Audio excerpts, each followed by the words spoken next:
Machiegni e chenro machielo mar mine wacho. E mine wacho kawuono watwa kod miyo maratego, miyo masulwe. Miyo mabende osayudo mich mopogore kaluwore koda tije mabende osebedo kotimo. Ukwawuoyi tije kende, uwuoyi nyaka e ngimane kanyakla kod familia mare. Iluonge ni Lillian Ngala machiegni. Erokamano ahinya mar rwakowa e dalani kae. Mana matin mondo ji ong'e ni to Lillian Ngala en ng'awa to timang'o. Erokamano Jael, mokwongo adagonu erokamano ahinya kuom biro kae kuom lima kawuono gi timni te ma Ramogi. Lillian Ngala en nyasuba. Suba South kamoro ni Gwasi. To Gwasi kanyo kende machaka tede. To kapok ipenja to jogwasi nyuomore. Anyalo duoki ni Gwasi kanyo bende nitiere jodak emomiyo koro iyudo ka an mana e Gwasi wa kanyo ok adhi mabor. To Nyasaye bende ogwedha gi nyithindo. An gi nyithindo 4, jowuoyi 3 gi nyaka 1. Jowuoyi 3 gi nitie maduong' ma osebedo ng'ama maduong'. An gi teenager to an gi bende matin ma ja higni 4. Nyako be nie ka diere gi kae. To iyudo ka nyako en ng'at achiel but onyalo kaka orucho jowuoyi 3 go. ochalo ji 4 moriwore. Koro nyaka achiel but jowuoyi 3 go odhi ng'i kaka oterore kodgi maber kamano. Gwasi kama e hotspot mar rech. En kama rech te gudore. Kanye miyude rech. Koro gima nyalo wacho en ni mane pod e kaka en. Rech te yudore kanya. Gwasi. Kamano. Somo mari, somo kanye to ni chalo japuonjre machal nade, ni mich koso ni noko kacha ji nong'eyi. Jael primary abedo Nairobi ka. Jonyuolna pod ne ni Nairobi kae kane primary. Koro asomo Nairobi kae. Mochopo kama babawa othoe, owewa, eka koro wadok dala.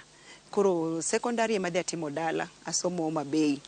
Koro Mabei kae asomo St. Martha's. Mabei kae ema asomo nyaka aduogo koro Nairobi kendo. Koro madoga timo University Jomo Kenyatta. Koro kanye ma yudo nyaka bachelor's MBA mar strategic to gi weche mang'eny ma professional courses mamoko bende. But gisani to kanye machope to somo book room pod wadhi mana nyime kamano. Babwa en jadwaro. To jadwaro tiende ni kawuono en driver, oriembo na ng'ato. Kinyo yudo lori more moriembo, rucha en gi bas moro. Koro an gima mayom ni ok adonge. Adonge en ngima mar chandruok. Mamwa en mama mobede ot. To ndalo machon ka bende miyo mane bede ot, it was very normal. There was nothing wrong with that. Omiyo mane kama ne ochope en. To ka en gi lawe moro ne en fundi charan bende. Samoro iyudo ko otweng'o. To ka en tweng'o mineno suit moroko gi. Ne en kiraka. Koro ka otwang'o kiraka no. Koro miyo nokanyacho ni tinde luongo gi ni fashion designers. Gi school kae gima natemo ngimana nan ng'ama ohero nokan timid, nokan ng'ama pondo, nantiere oko kanyo. An ng'ama I'm very lively. Chakre tina. Koro aonge dichieng' mane nitie gima chamba, nitie gima kata e dhierna no, e chandruok na no, bedo ni box na mating'e school mar noting'o box mag sanduka, mag chuma ka. Bedo ni sandugno onge gimoro e iye kanyo, be amor ga amora, onge machanda. In fact, ini ma blue band ro chando wi, an akia na onge kode. Koro an mane kaka an chakre tina. Bedo ni kama donje, ka donjo kamoro kama ji tuge, to kanyo ji bede mor. Ji ok bede kuyo. In ng'ama kelo light in every room kama donje. Room moro amora midonje nitiere light. Koro pani mane gima nong'eya godo ni ang'amo jaore, ang'amo hero ji, to naero bende tugo. Yeah. Koro gisani anyalo wacho ni anti-profession miluongo ni HR. HR ni tiende ni wan e jok mwa tayo weche tije e companies mwatiye. Koro itaye tiende ni obed in mingi kaka weche mag jotije dhi mbele, kaka indiko gi, kaka kosa gisadonje tich kanyo bende kaka ng'iyo gi, nitiere weche mag medical, nitiere weche mag benefits, gik mang'eny mago to i make sure. Koro talent management no te ine ming'iyo. Nyaka kama koro separate. Moko separate uweru nikech retirement mare ochopo. Jomoko bende samoro otimo tim marach samoro separate riembe, samoro bende ene mowacho ni koro dhi koro separate, what are the dues mimiye, koro gikaila go yudo ka mage makoro maecha. To apart from that, weche mag jotijego, i make sure bende ni laws mag Employment Act gi bende watimango olu gi employer. Koro we are the link between employer and employees. I make sure ni parties ariyo gi employers gi employee jondiko gi jo tije obedo gi environment mayom e kind the two of them. Kech ka onge to bedo matek. Ngat ka ngato ngi right ne, employer ngi right ne, employees ngi right ne. So as a HR professional, you must be in between kanyo maber, may play that role effectively. Eka company no bede nyalo dhi mbele maber. Ere kaka ikelo tich to gi familia mari mabende jodhongere wacho ni work life balance, ere kaka gik moko ariyo gi bedo kamoro achiel? Jael dhongere luonge ni work life balance, kendo mano penjo maber kabisa. Gima nyalo wacho en ni sama intiere tich kacha, in HR director, mano mari. Sama ichopo e ot kae, sama ichopo e gate cha, HR director no iwe e gate kanyo, irwako ogudu mar min ot, min nyithindo, chi ng'ato. Koro apani mano kisang'iyo to bedo mayot, nikech nyithindo gi bende kok imiyo gi time, ing'iyo ni gitimo homework, gidhi nade, kech ibo bedo gi jatich, yes, ma very efficient, matimo gikeni maber, but imbe nyaki go e wang'i. Supervision cha be nyaki tim, nyaki ing'e ni chiemo ni ot, be ji chiemo, to bo time maber kaka onego bende time. To be lep nyithindo ler, lep wuon ot be ler. Koro gikaila go nyaki timang'o, nyaki bed ng'ama involved. To kopo ni nikao directorship mari ne kete wi, ikao title ni position ni no, ikete telo no donje wi, then ido ka koro bende bedo matek. Koro apani mano be gima muhimu. To bende, kachaka wacho mano bende, ka in miyo dwaro bende dongruok e career ne, kikiwach ni telo kayudo, to biro miya bed ng'ama ok miyo makare, ok abiyudo time gi family na. No, you can strike the balance maber kabisa. Yudo ka sama in gi family no, and family time. Sama in gi tich, en tij no. So you just balance, yudo ng'ama bende machalo jatich ma konyi maber, ma sama in tire tich, ionge paro mora mora ni to be ang'o madhi mbele ot kacha, nyithindo ka be giler, be gichiemo, oyo nikech yudo jatich, yudo support system maber, support system ma jite koro orwaki ong'e ni mama kodhi tich odich, koro wamiye peace of mind, to otimango gi supporti. Utimango kanyakla in gi nyithindi sama koro uyweyo?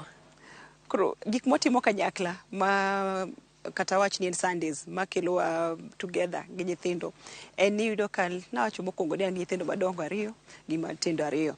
Koro yudo ka madongo ariyo gi ok inya keto gi kanyakla gi matindo ariyo gi, ok bi winjore. Dwaro gi opogore. Koro gima timo gi madongo ariyo ka, maka teenagers machiel en adult, koro gima timo en ni ariyo ka wadhi kodgi kata lunch, especially lunches, wero lunches on Sunday, madongo ka, idhi kodgi lunches, abedo kodgi kanye makoro wago mbaka, you get to know them, ma iyudo ka inyalo ng'e kata gima chando pache moro, they become free with you, idhi kodgi shopping together, idhi kodgi holidays, just the two of them, tiende ni imiyo gi that space. To itimo gima bende gihero, kech tugo gisakalo gin tugo. The moment they reach 17, 18, gidwa tugo go. To matindo gi ariyo gi, gin lunches go ok biromo gi. Odhi ochikre, ogwe mpira. Koro gimbe yudo ka time gi opogore gi maka. Koro I try to make sure ni wapogo gi. Waneno ni onge samoro gi ahinya. Kata kiriwo gi to kadichiel. Ketie holiday ma bende koro udhi together as a family ma ji te nitiere. To nitiere samoro miwacho ni koro mae, I purposely adwa dhi kod ng'a matindo ariyo gi kendgi. Matindo ariyo gi butero gi kama gichikore ma gi swim swimming, sana swimming gihero kabisa, gi golfing bende matindo gi sani timo golf classes, gisachako puonjore how to play golf. Koro yudo ka abodhi kodgi gitugo golf. Madongo ariyo ka otamore golf. Koro gin yudo ka gidwa timo gikegi. Mostly lunches will work for them, gi a bit of shopping, and at times just sitting somewhere makoro ugwaga mbaka as jomadongo kichako langi. But gimang'e ni you have to bedo gi that intention ni idwa ng'e gi matut, to apart from ng'e gi idwa create bonds bende nyaki create, nikech gipogore, to mano be idhi ilan nyathi ka nyathi, kech nyithindo gi opogore. Jael, atimo Anyalo wacho ni atimo an gi foundation na. Koro foundation iluongo ni Lillian Ngala Foundation.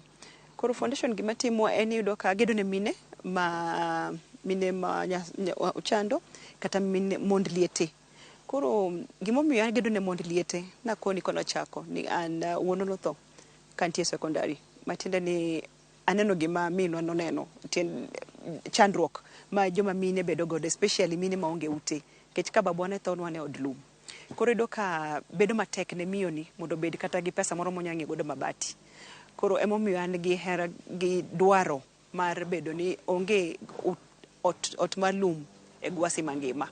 Koro atemo gedo ne mine go kama nyalo, kendo wasegedo gwasi obed Suba South, Suba South te manoting'o Sindo, manoting'o Kaksingri go gi gwasi te. To gisani pod waendelea. Kabi wacho ni wabotieko kiny nikech ute to pod ng'eny. Nitie mine modak e nyaka ute jwala, polythene papers, mo kata mar lum, polythene ma oneno nyaka oko, en gima lit sana.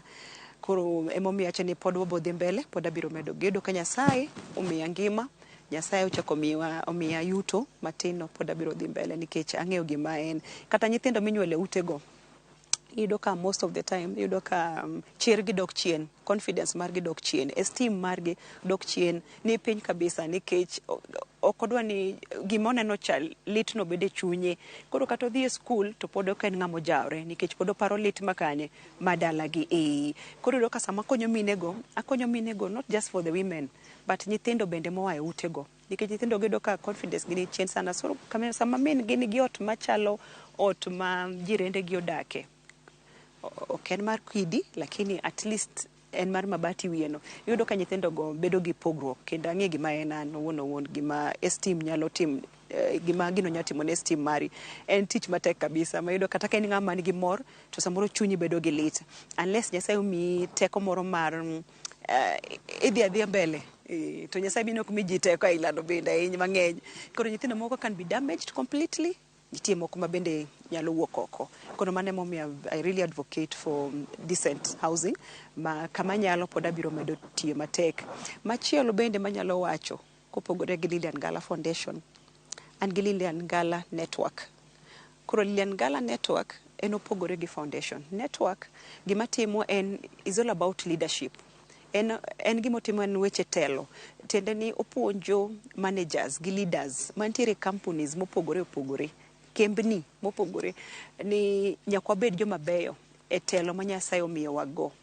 Nikech sama wabedo jotelo maber e companies wago, sama we are practicing good leadership, great leadership skills, tiyudo ka joma nitiere companies, nyithindo kata joma yot kata joma nie bwo wagi, giyudo lwasi maber. I create a very good environment mar tich. Koro bed jael biro tich komor, ong'eno biro tiyo, odongore. Mok ni wan wasiko wa push mana results mag those companies. To wiwa wil ni talking welfare mag jotich. Koro iyudo ka most of the time leaders we don't get it right because we focus so much on results. Idwa ng'e ni Ramogi kata Citizen o grow man from nade. We will joma grow Ramogi kata joma grow bank ni no kata company gini joma tiyo kagi. Koro you must take care of them mondo gimbe gitimango gi take care of the company. As leaders, why don't we work out or take care of the company? We will be taking care of the staff. Koro Lillian Ngala Network is about leadership and about just puonjo jotelo, leaders, bedo joma ber, bedo joma kare, bedo jomohero jowetegi, jomohero dongo, joma tiyo negi, employees matiyo ni ka.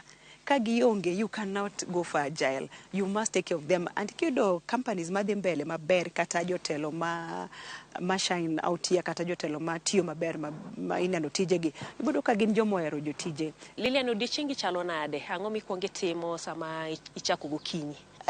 Agile gik ma jiwa kata gik ma mora anyalo wacho ni ng'eny. Koro anyalo mana wacho maybe ariyo moko. Mokwongo en ni gima jiwa kata ka chiewo gokinyi, bedo ni achiewo no, I'm already grateful ni achiewo, amor ni achiewo, an gi asanti chunya, ni an gi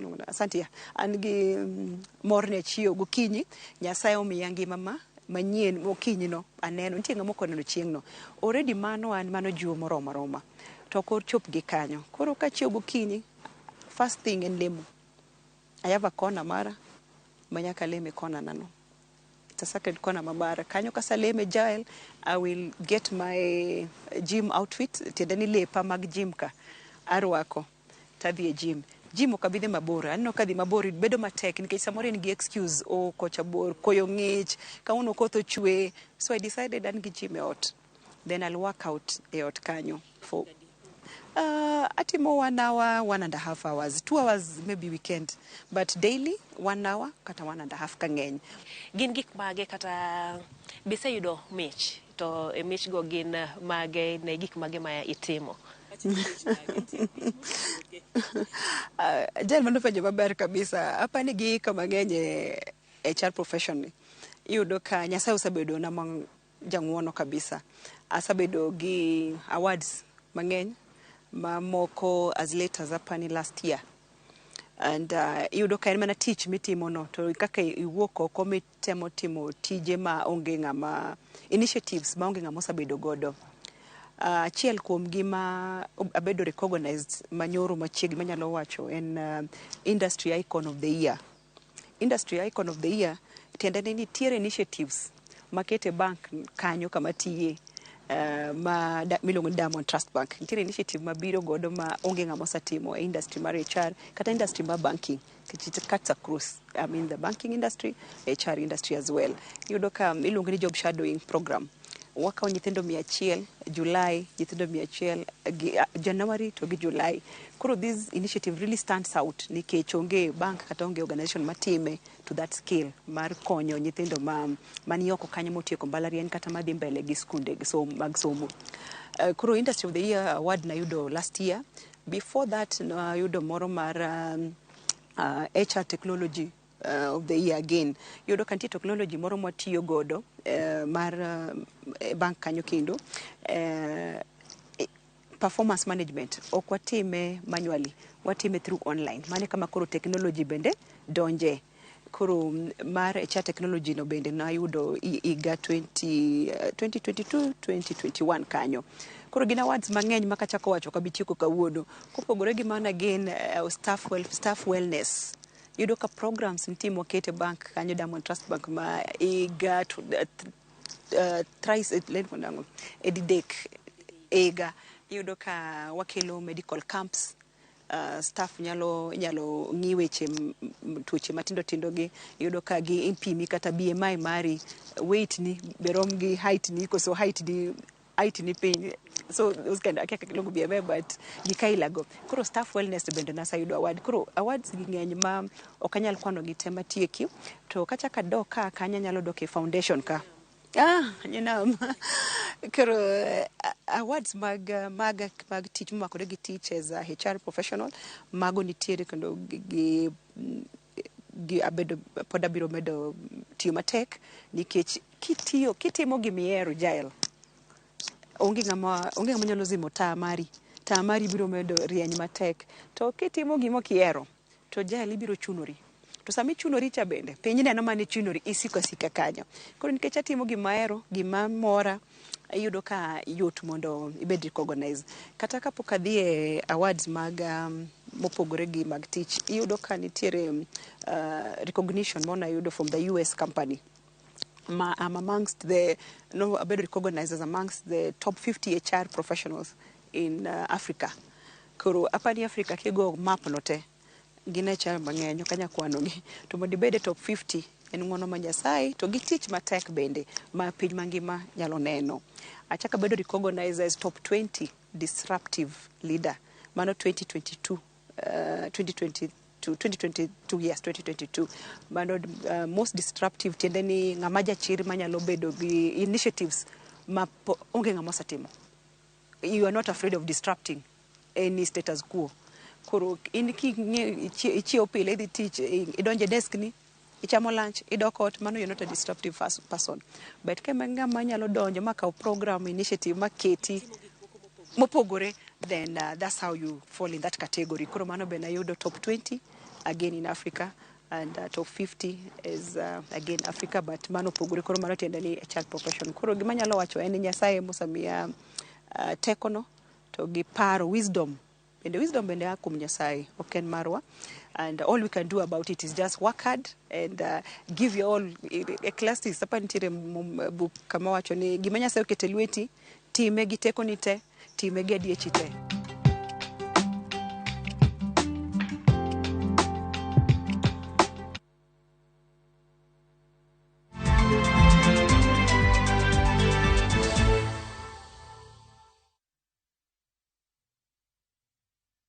No money? No problem. Travel now, lipa later. Na View Travel. Masai Mara or Amboseli, 3 days from 14,500. Savo, 3 days from 22,000. Mombasa, Odiani, 3 days from